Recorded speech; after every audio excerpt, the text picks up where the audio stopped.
الحمد لله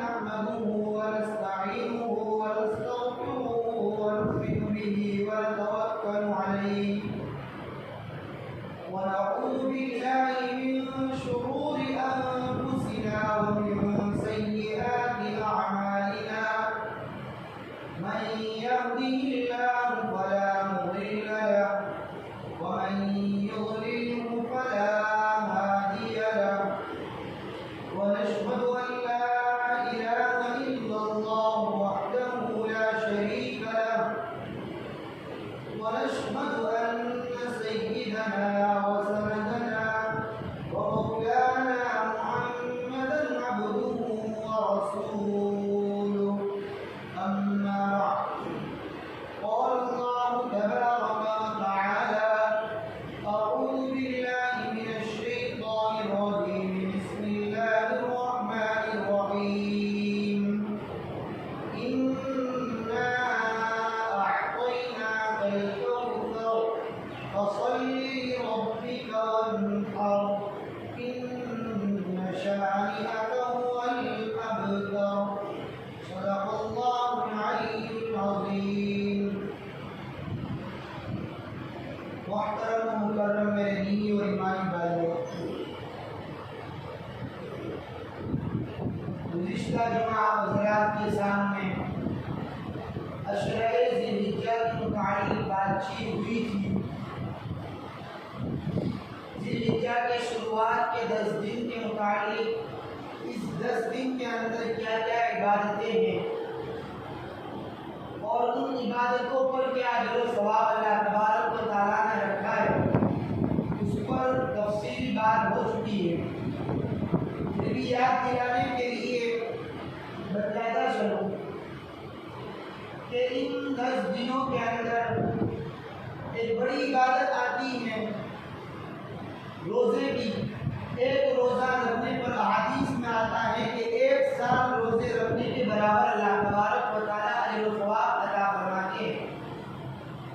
دوسری ایک عبادت ہے راتوں کے اندر نوافل پڑھنے پر، نفل نماز پڑھنے پر اللہ تبارک و تعالیٰ شب قدر کے برابر اجر و ثواب عطا فرماتے ہیں۔ تیسری ایک عبادت ان 10 دنوں میں آتی ہے یوم عرفہ کے نام سے، کہ عرفہ کے دن روزہ جو انسان رکھتا ہے اللہ تبارک و تعالیٰ اس روزے رکھنے کی بنا پر اس کے پچھلے سال اور اگلے سال کے گناہ صغیرہ کو اللہ تعالیٰ معاف فرماتے ہیں۔ یہ بڑی بڑی 3 عبادتیں ہیں، اور انہی 10 دنوں میں ایک عبادت آتی ہے 10 ذی الحجہ کو قربانی کے نام سے، عید کے نام سے۔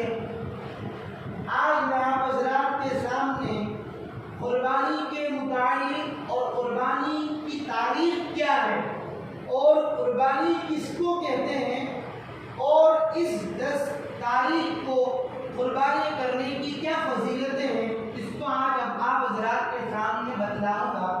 اللہ تبارک و تعالیٰ مجھے قرآن اور احادیث کی روشنی کے اندر بات کرنے کی توفیق عطا فرمائے، غلطی اور کوتاہی کو اللہ تعالیٰ معاف فرمائے۔ سب سے پہلے عزیز دوستوں، میں آپ حضرات کے سامنے 3 آیت تلاوت کرتا ہوں۔ ان 3 آیت کا ترجمہ آپ کے سامنے بتلاؤں گا تاکہ ہمیں قربانی کس کو کہتے ہیں وہ سمجھ میں آئے۔ اس کے علاوہ بھی بہت ساری قربانی کے متعلق آیات ہے۔ پہلی میں نے جو خطبے کے اندر آپ حضرات کے سامنے چھوٹی سی سورت تلاوت کی ہے، سورہ کوثر، اس کا میں ترجمہ کرتا چلوں۔ اللہ تبارک و تعالیٰ فرماتے ہیں اِنَّا أَعْطَيْنَاكَ الْكَوْثَرَ، اے نبی جی ہم نے آپ کو کوثر عطا کی۔ فَصَلِّ لِرَبِّكَ وَانْحَرْ، چنانچہ آپ اپنے رب کے لیے نماز پڑھے اور قربانی کرے۔ وَانْحَرْ، یہاں پر اللہ تبارک و تعالیٰ نے قربانی کا حکم دیا۔ إِنَّ شَانِئَكَ هُوَ الْأَبْتَرُ، یقیناً آپ کا دشمن بے نام و نشان رہے گا، بے نام و نشان ہونے والا ہے۔ ایک یہ آیت ہے۔ دوسری ایک آیت ہے وَلِكُلِّ أُمَّةٍ جَعَلْنَا مَنْسَكًا لِيَذْكُرُوا اسْمَ اللَّهِ عَلَى مَا رَزَقَهُم مِّن بَهِيمَةِ الْأَنْعَامِ۔ اللہ فرماتے ہیں کہ ہر امت کے لیے ہم نے قربانی کو مقرر کر رکھا ہے۔ جعلنا منسکا، منسک کا ترجمہ ہوتا ہے قربانی۔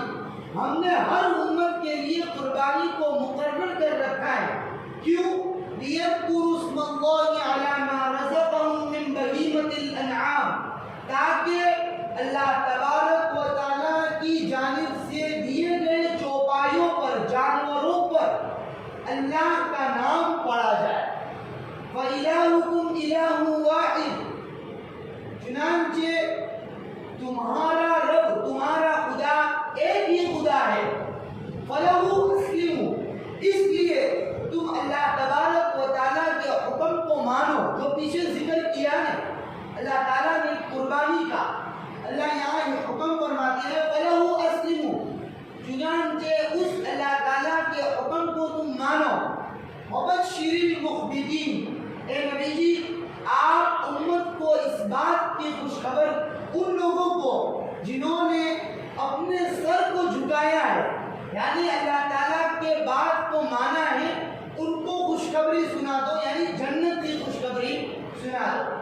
ایک آیت یہ تھی، ایک آیت یہ ہے لَن يَنَالَ اللَّهَ لُحُومُهَا وَلَا دِمَاؤُهَا وَلَكِن يَنَالُهُ التَّقْوَىٰ مِنكُمْ۔ اللہ تعالیٰ فرماتے ہیں کہ ہرگز اللہ تبارک و تعالیٰ کو جانور کا گوشت، جانور کا خون نہیں پہنچتا، وَلَكِن يَنَالُهُ التَّقْوَىٰ، بلکہ اللہ تبارک و تعالیٰ کے یہاں تو تمہارے دلوں کی نیت، تمہارے دلوں کے عزم اور ارادے اور تمہارے دل کے اندر کا جو تقویٰ ہے وہ پہنچتا ہے۔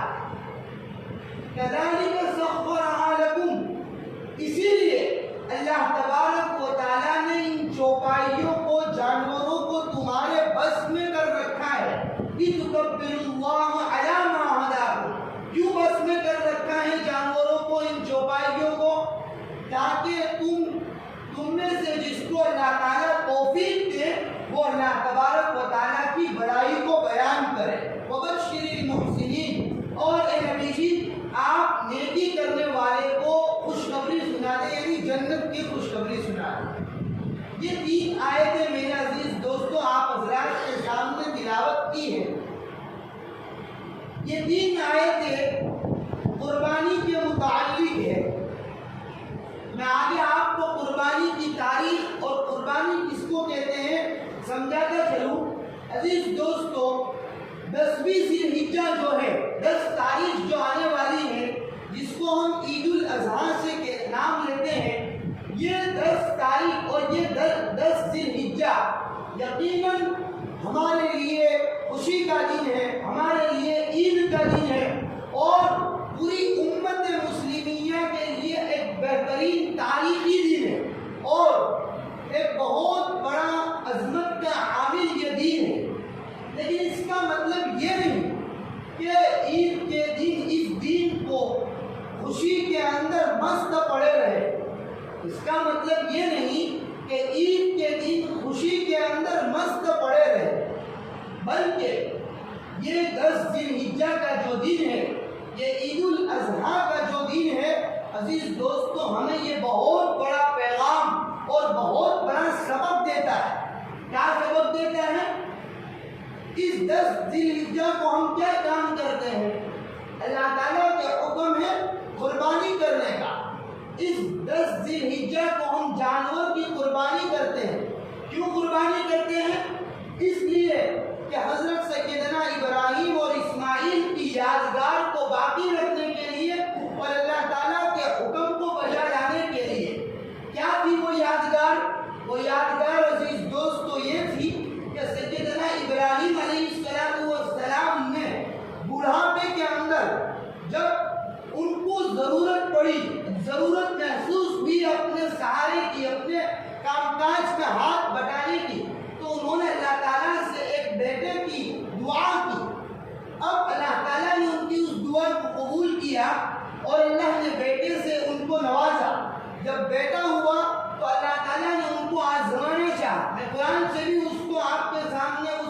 نقشے کو بتلاؤں گا۔ اب اس بیٹے نے بھی اللہ تعالیٰ کے حکم کو بجا لانے کے لیے چوں چیرا نہیں کیا، ادھر ادھر کی بات نہیں کی، بلکہ لبیک کہہ کر اس حکم کو بجا لائے باپ بیٹے۔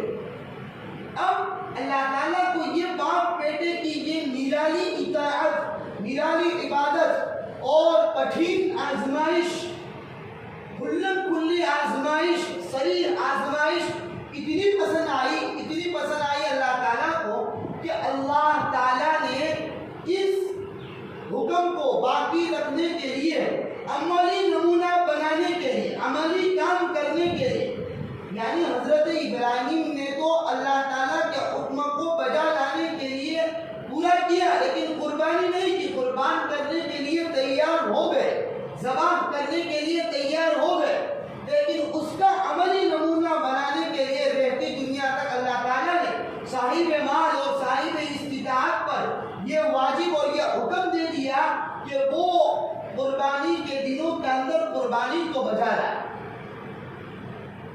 یہ ہے قربان۔ اب قربانی کی تاریخ کیا ہے؟ کیا ابراہیم اور اسماعیل ہی کے زمانے سے قربانی ہے یا نبی کریم صلی اللہ علیہ وسلم کے زمانے سے قربانی ہے؟ کہاں سے قربانی؟ عزیز دوستو، یہ قربانی کا سلسلہ انسانوں کے سب سے پہلے انسان حضرت آدم علیہ السلام کے دو بیٹے جو تھے ان سے یہ قربانی کی شروعات ہو چکی ہے اور ان سے یہ قربانی کی تاریخ ہے۔ قرآن خود بیان کرتا ہے وَاتْلُ عَلَيْهِمْ نَبَأَ بَنِي آدَمَ بِالْحَقِّ، اے محمد صلی اللہ علیہ وسلم آپ اہل کتاب کو، یہودیوں کو آدم علیہ السلام کے دو بیٹوں کا صحیح واقعہ پڑھ کر سنا دو۔ کیا تھا وہ واقعہ؟ اِذْ قَرَّبَا قُرْبَانًا، یہاں دیکھو قرآن کہتا ہے قربان، اِذْ قَرَّبَا قُرْبَانًا، کہ جب ان دونوں نے اپنی قربانی کو اللہ تعالیٰ کے سامنے پیش کیا تو اللہ تعالیٰ نے ایک کی قربانی کو قبول کیا اور ایک کی قربانی کو قبول نہیں کیا۔ میں اس آیت کے ذریعے آپ کو قربانی کی تاریخ بتلانا چاہتا ہوں کہ قربانی کب سے، قربانی کی شروعات کب سے؟ کیا ابراہیم اور اسماعیل کے زمانے سے یا نبی کریم صلی اللہ علیہ وسلم سے؟ نہیں، بلکہ یہ قربانی کا سلسلہ انسانوں میں سب سے پہلے انسان حضرت آدم علیہ السلام کے ہی زمانے سے۔ کیا تھا وہ واقعہ؟ مختصر آپ حضرات کے سامنے بتلاتا چلوں کہ حضرت آدم علیہ السلام کو جب اللہ تعالیٰ نے دنیا کے اندر بھیجا تو اب اللہ تعالیٰ کو نسل انسانی کو بڑھانا تھا، انسانوں کی نسل کو بڑھانا تھا، تو ماں حوا علیہ السلام کے بطن سے اللہ تعالیٰ دو جڑواں بچوں کو پیدا کرتے تھے۔ اب ان کی شریعت کے اندر یہ جائز تھا کہ بھائی ایک بدن سے پیدا ہونے والے دو بچے جو ہوتے ہیں، اگر دونوں ایک بھائی اور ایک بہن دونوں پیدا ایک بدن سے ہوئی تو ان دونوں کا نکاح ان کی شریعت کے اندر جائز نہیں تھا، بلکہ دوسری مرتبہ جب دوسرے بدن سے دوسری بار دوسری بھائی بہن پیدا ہو تو ان دونوں کا آپس کے اندر نکاح درست ہے، اس بھائی کا نکاح اس بہن سے اور اس بھائی کا نکاح اس بہن سے درست تھا ان کی شریعت کے اندر۔ لیکن ان کے ایک بیٹے جو بڑے تھے ان کا نام قابل تھا، چھوٹے کا نام حابل تھا۔ اب قابل کے ساتھ جو جڑواں بہن پیدا اس کی ہوئی تھی اس کا دل اس کے اوپر اٹک گیا، حالانکہ اس بہن کا نکاح تو حابل کے ساتھ درست تھا، لیکن قابل کو وہ زیادہ بھاگ گئی اور زیادہ خوبصورت کی اس بنا پر اس نے اپنے چھوٹے بھائی سے کہا کہ بھائی تو اس معاملے سے ہٹ جا، مجھے اس سے نکاح کرنے دے۔ چنانچہ یہ معاملہ ہوا، حضرت آدم علیہ السلام نے بھی اور ان کے چھوٹے بھائی نے بھی بہت بڑے طریقے سے اور بہت زیادہ سمجھایا۔ قرآن اس کا یہ 6 پارے کے اندر اس واقعے کو بیان کر رہا ہے کہ بہت سمجھایا، سمجھانے کے بعد نہ مانا تو اللہ تبارک و تعالیٰ نے حکم دیا کہ تم اپنی قربانی کو پیش کرو، جس کی قربانی قبول ہوگی وہ اس لڑکی کے ساتھ نکاح کر سکتا ہے۔ چنانچہ بڑے بھائی قابل کے پاس کھیت وغیرہ زیادہ تھا، اس نے کھیتی کا آدھا حصہ قربان کرنے کے لیے ایک جگہ پر رکھا، اور چھوٹا بھائی حابل تھا، اس کے پاس مویشی اور جانور تھے، اس نے ایک مینڈک اس زمانے کے اندر قبول ہونے کی علامت یہ تھی کہ آسمان سے آگ آتی تھی اور جس جگہ پر آگ آتی تھی اور جس کو کھا جاتی تھی سمجھ لو اس کی وہ نیکی اور اس کی وہ عبادت قبول سمجھی جاتی تھی۔ چنانچہ حابیل کا جو مینڈا رکھا تھا وہاں پر آگ آئی اور اس آگ نے اس کو کھا لیا، اچک لیا۔ مانا گیا کہ حابیل کی اس نیکی کو قبول کیا اور اس کا وہ نکاح اس سے درست ہے، اس کا ہے۔ میرے کہنے کا اصل اس واقعے سے مقصد یہ ہے عزیز دوستوں کہ اللہ تعالیٰ نے یہ قربانی کا سلسلہ شروع ہی سے رکھا ہے، اس کی تاریخ شروع ہی سے۔ اب میں آپ حضرات کے سامنے حضرت آدم اور حضرت ابراہیم اور اسماعیل کا کس طرح سے یہ امتحان اور یہ آزمائش ہوئی قرآن سے میں بتلانا چاہتا ہوں۔ پہلے اس بات کو ذہن نشین کر لیں کہ اللہ تبارک و تعالیٰ اپنے بندوں کی دعاؤں کو بھی قبول کرتا ہے اور انہی بندوں کو آزمائش میں بھی مبتلا کرتا ہے۔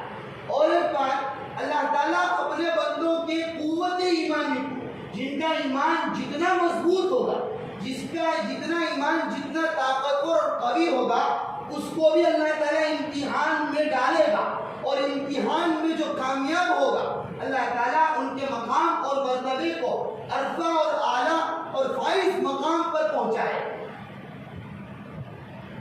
آپ انبیاء علیہ الصلوات و تسلیمات کے امتحانات کو پڑھیں گے اور ان کے اطاعت کو پڑھیں گے تو پتہ چلے گا کہ انبیاء علیہ الصلوات و تسلیمات کو اللہ تعالیٰ کی طرف سے جو کوئی بھی حکم آتا تھا اس کو بغیر سوچے سمجھے اللہ کے اس حکم کو اتنا پورا کرتے تھے کہ ذرہ برابر بھی اس میں کوتاہی نہیں کرتے۔ لیکن عزیز دوستو، حضرت ابراہیم اور اسماعیل کا جو امتحان اور ان کی جو پریکشا تھی بالکل الگ انداز میں تھی۔ ان کے زمانے تک یہ امتحان اور یہ پریکشا نہیں ہوئی تھی، پہلے سے لے کر ان تک یہ امتحان اور یہ پریکشا اور یہ آزمائش نہیں ہوئی تھی۔ اس لیے یہ بہت بڑا کٹھن اور بہت بڑا امتحان، بہت بڑی آزمائش تھی۔ قرآن سے میں آپ کو بتلاتا چلوں کہ اللہ تبارک و تعالیٰ فرماتے ہیں رب هب لی من الصالحین۔ حضرت ابراہیم کو جب بڑھاپے کے اندر اولاد کی ضرورت پڑی تو نیک صالح اولاد کی دعا کی۔ کیا بولا؟ رب هب لی من الصالحین، اے میرے پروردگار مجھے نیک صالح اولاد عطا فرما۔ فبشرناہ بغلام حلیم، فوراً اللہ تبارک و تعالیٰ نے ان کی اس دعا کو قبول کیا اور کہا کہ ہم نے ابراہیم کو بردبار بیٹے کی خوشخبری سنا دی۔ ان دو آیتوں سے پتہ چلتا ہے کہ اگر کوئی بے اولاد ہے، کوئی کسی کی یہاں لمبی عمر تک اولاد نہیں ہوتی ہے، تو ان آیتوں کا ورد اپنے آپ کے اندر رکھے۔ جتنا ورد زیادہ رکھیں گے یقیناً اللہ تبارک و تعالیٰ نیک صالح اولاد سے ان کو سرفراز فرمائے گا۔ پھر آگے اللہ تبارک و تعالیٰ نے فرمایا وَلَمَّا بَلَغَ مَعَهُ السَّعْيَ، کہ جب اسماعیل علیہ السلام دوڑنے کی عمر کو پہنچ گئے، جب باپ بیٹے دوڑنے کی عمر کو پہنچ گئے، جب باپ بیٹے دوڑنے کی عمر یعنی بیٹا اتنے کام باپ کے آ گیا کہ باپ کے ہر کام پورے کر سکتا ہے، باپ کی ہر ضرورت کو پورا کر سکتا ہے، اتنی عمر کو پہنچ گیا تو اللہ تبارک و تعالیٰ نے حکم دیا کہ خواب کے اندر یہ حکم دیا کہ میں چاہتا ہوں اور میں امتحان تمہارا لینا چاہتا ہوں کہ تم اپنے بیٹے کو میرے لیے قربان کرو۔ اس لیے اللہ تعالیٰ نے چاہا کہ ان باپ بیٹوں کی اتنی محبت ہو چکی تھی کہ اب اللہ آزمانا چاہتا ہے کہ کیا بیٹے سے زیادہ محبت ہے یا مجھ سے، یا آزمانا اور یہ پریکشا تھی۔ تو اللہ تعالیٰ نے خواب کے اندر یہ بات بتلائی۔ چنانچہ جب خواب میں ابراہیم کو بات بتلائی تو ابراہیم نے بیٹے سے اس خواب کو ذکر کیا کہ قال یا بنی انی ارا فی المنام انی اذبحک، کہ اے بیٹے میں خواب کے اندر دیکھ رہا ہوں، سپنے کے اندر میں دیکھ رہا ہوں کہ میں تمہیں ذبح کر رہا ہوں، فانظر ماذا تری، تیرا کیا خیال ہے، تیری کیا رائے ہے، تیرا کیا کہنا ہے اس بات پر کہ میں باپ ہو کر اپنے لختی جگر کو ذبح کرنے کا میں نے خواب دیکھا ہے اور اللہ نے اس بات کا حکم دیا ہے، اب تیرا کیا کہنا ہے۔ اب باپ بھی ایک نبی کی اولاد تھی اور باپ اور بیٹا بھی ایک نبی کی اولاد تھی اور بیٹا بھی بردبار اور صالح اور آگے جا کر نبی ہونے والا تھا. تو اس بیٹے کا جواب بھی آپ سن لیجئے. کیا جواب دیا؟ یا ابتی افعل ما تؤمر. اے ابا جان، اللہ تعالیٰ نے جس بات کا آپ کو حکم دیا ہے اس کو کر گزر. یہ واقعہ اور یہ کہانی کوئی صرف سرسری کانوں سے سننے کی نہیں ہے عزیز دوست. ہم جو آئندہ دنوں کے اندر قربانی کرنے جا رہے ہیں، آئندہ دنوں کے اندر ہمارے اوپر جو قربانی واجب ہے اور ہم قربانی کرنے والے، اس یاد کو اور اس واقعے کو اپنے سامنے رکھتے ہوئے اپنی قربانی کو کریں تاکہ اس کا احساس ہو، اس قربانی کا اور اس قربانی کا ہمیں پتہ چلے کہ باپ نے اپنے بیٹے کے اوپر چھری رکھی اور اپنے بیٹے کو اور اس وقت جب اس کے بڑھاپے میں کام آنے والا تھا، اس وقت اس کو ذبح کرنے کا اللہ تعالیٰ کی طرف سے حکم آیا. ہمیں تو سال میں ایک مرتبہ اللہ کا حکم آتے ہیں، کیا اللہ کے اس حکم کے اندر ہم کامیاب ہوتے جائیں. اس واقعے کو اور اس پرانی نقشے کو اپنے سامنے رکھیں. حضرت اسماعیل نے کہا کہ اللہ تعالیٰ نے جس بات کا آپ کو حکم دیا اس کو کر گزریے، اور میرا معاملہ جو ہے، میرا جو حال ہے، تو آپ یقیناً مجھے صبر کرنے والوں میں سے پاؤ گے. چنانچہ حضرت ابراہیم علیہ السلام نے اس امتحان کو کر گزرا، یہاں تک کہ اللہ تبارک و تعالیٰ نے اس خواب کی تصدیق کی، اس بات کی اور اس خواب کی گواہی دی. قرآن کہتا ہے قد صدقت الرؤیا کہ اے ابراہیم، غیب سے آواز آئی، ونادیناہ یا ابراہیم قد صدقت الرؤیا کہ ابراہیم تو نے تو تیرے اس خواب کو سچ کر دکھایا. اِنَّا كَذَلِكَ نَجْزِي الْمُحْسِنِينَ.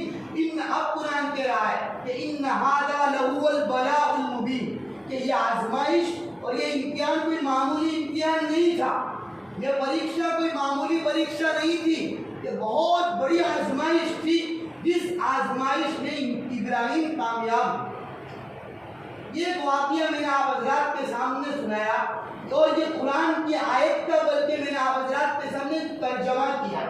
عزیز دوستو، آنے والے دنوں کے اندر ہم جو قربانی کر رہے ہیں، اللہ تعالیٰ ان قربانی کے ذریعے نہ گوشت چاہتا ہے نہ خون چاہتا ہے، بلکہ اللہ تبارک و تعالیٰ ان قربانیوں کے ذریعے ہمارے دلوں کی ارادے اور نیتوں کو چاہتا ہے، دلوں کے تقوی کو چاہتا ہے کہ تیرے پاس اللہ نے اتنی جائیداد اور ملکت دی ہے، اب تو اپنے محبوب مال میں سے کتنے مال کے ذریعے قربانی کرنا چاہتا ہے، کتنے اچھے قسم، کیا اچھا میڈا اور اچھا بکرا تلاش کر رہا ہے یا پھر گوشت کے لیے تلاش کر رہا ہے. آج ہمارا رواج اور فطری ہماری عادت یہ بن چکی ہے کہ ہم جب بھی اس قربانی کے جانور کو لینے کے لیے جاتے ہیں تو سب سے پہلے اس کی پیٹھ پر اس ارادے سے اور اس نیت سے ہاتھ رکھتے ہیں کہ اس میں کتنے من گوشت نکلے گا. اللہ اکبر. آج ہماری فطری اندر کی عادت یہ بن چکی ہے. عزیز دوستو، یہ نہیں ہونا چاہیے، بلکہ ہونا تو یہ چاہیے کہ دکھنے کے اندر وہ جانور اللہ کو مجھے کتنا پسند ہے، مجھے زیادہ دوسرے جانوروں کے مقابلے میں پسند ہوگا تو یقیناً اللہ تبارک و تعالیٰ اس جانور کو بھی پسند کرے گا. یہ تو میں نے آپ حضرات کے سامنے قربانی کے متعلق بات کی ہے. اب قربانی کے فضائل کے متعلق دو چار احادیث سناتا چلوں کہ بھائی اس 10 ذی الحجہ اور 11 اور 12 کے دن جو حضرات قربانی کرتے ہیں تو ان قربانی کے بدلے میں اللہ تبارک و تعالیٰ کی طرف سے کیا اجر و ثواب ہے. حضرت نبی کریم صلی اللہ تعالیٰ علیہ وسلم سے صحابہ نے پوچھا کہ یا رسول اللہ یہ قربانی کیا ہے؟ تو صحابہ کرام کو نبی کریم صلی اللہ علیہ وسلم نے جواب دیا کہ یہ قربانی تمہارے باپ ابراہیم کی سنت ہے. صحابہ نے پوچھا کہ یا رسول اللہ اس پر ہمیں کیا اجر و ثواب ملے گا؟ آپ صلی اللہ تعالیٰ علیہ وسلم نے جواب دیا کہ اس قربانی کے جانور کے جسم کے اوپر جتنے بال لگے ہوئے ہیں اس ہر ایک بال کے اوپر ایک نیکی آپ کو عطا کی جائے. یہ اللہ تبارک و یہ نبی کریم صلی اللہ تعالیٰ علیہ وسلم کی حدیث ہے. دوسری ایک حدیث حضرت عائشہ صدیقہ سے ہے کہ اللہ تبارک و تعالیٰ کو قربانی کے دنوں میں سب سے زیادہ اگر کوئی عبادت قبول ہے اور محبوب ہے تو وہ ہے خون کا بہانا، یعنی جانور کا ذبح کرنا اس دن اللہ تعالیٰ کو سب سے زیادہ محبوب اور پسند ہے۔ اس پر بھی اللہ تبارک و تعالیٰ اس حدیث کے اندر بھی ذکر ہے کہ جو بندہ جس جانور کو ذبح کرے گا، قربانی کرے گا، کل قیامت کے دن وہی جانور اپنے سینگوں کے ساتھ، اپنے بالوں کے ساتھ اور اپنے کھروں کے ساتھ آئے گا، اور اس کے جسم کے اوپر جتنے بال لگے ہوئے ہیں اس کے بال، ہر ایک بال کے بدلے میں اللہ تبارک و تعالیٰ اس کو ایک نیکی عطا فرمائے۔ اور ایک حدیث کے اندر اللہ کے رسول صلی اللہ تعالیٰ علیہ وسلم نے قربانی نہ کرنے والوں کے لیے وعید بیان فرمائی ہے کہ جس شخص کے اوپر قربانی واجب ہے، جو صاحب مال ہے، صاحب استطاعت ہے، اور پھر بھی وہ قربانی نہیں کرتا ہے، تو اس کو یہ حق نہیں ہے کہ وہ ہماری عیدگاہ پر آئے۔ ہماری عیدگاہ پر نہ آنے کی نبی کریم صلی اللہ تعالیٰ علیہ وسلم نے وعید بیان فرمائی۔ اب آپ اندازہ کریں کہ ہمارے اوپر قربانی واجب ہو اور ہم قربانی نہ کریں تو کتنی بڑی وعید کے اندر ہمارا نام شمار ہو سکتا ہے۔ اب یہاں پر عیدگاہ سے بات آئی تو بطور اعلان کے ایک بات آپ حضرات کے سامنے بتلاتا چلوں کہ عزیز دوستو، یہ عید کی نماز جو ہوتی ہے وہ نبی کریم صلی اللہ تعالیٰ علیہ وسلم کے زمانے سے اور نبی کے فرمان کے مطابق عید کی نماز عیدگاہ پر ہی ادا کرنا بہتر ہے اور زیادہ مستحب ہے۔ عید کی نماز عیدگاہ پر ادا کرنا بہتر اور زیادہ حقدار رکھتی ہے۔ ہم اپنے حساب سے اور اپنے عذر کی بنا پر ہیرے حوالے نکالتے ہیں۔ کیا نبی کریم صلی اللہ تعالیٰ علیہ وسلم کو یہ علم نہیں تھا کہ مسجد نبوی کے اندر ایک نماز پڑھنے پر 50,000 نماز پڑھنے کا ثواب ہے؟ پھر بھی کیوں آپ عیدگاہ پر لے گئے؟ کیا ہم نبی کریم صلی اللہ تعالیٰ علیہ وسلم سے زیادہ حکمتوں کا علم رکھتے ہیں؟ ہرگز نہیں۔ یہ سنت جو ہے نبی کریم صلی اللہ علیہ وسلم کی عید کی نماز عیدگاہ پر پڑھنے کی، اس سنت کو عام لوگ، اکثر لوگ چھوڑ رہے ہیں، اور اکثر جگہ پر عید کی نماز کو مسجدوں کے اندر ادا کی جا رہی ہے۔ مسجدوں کے اندر ادا کرنے کے لیے حدیثوں میں اور کتابوں میں آتا ہے کہ جو بوڑھے ہوتے ہیں، جو بیمار ہوتے ہیں، کمزور ہوتے ہیں، ان کے لیے مسجدوں کے اندر نماز پڑھنا صحیح ہے، عید کی نماز۔ لیکن بہتر تو یہی ہے کہ سارے لوگ عید کی نماز عیدگاہ پر ادا کریں۔ اللہ تبارک و تعالیٰ کئی سنی باتوں پر عمل کرنے کی توفیق عطا فرمائے۔ وَأَقُولُ قَوْلِي هَذَا وَأَسْتَغْفِرُ اللَّهَ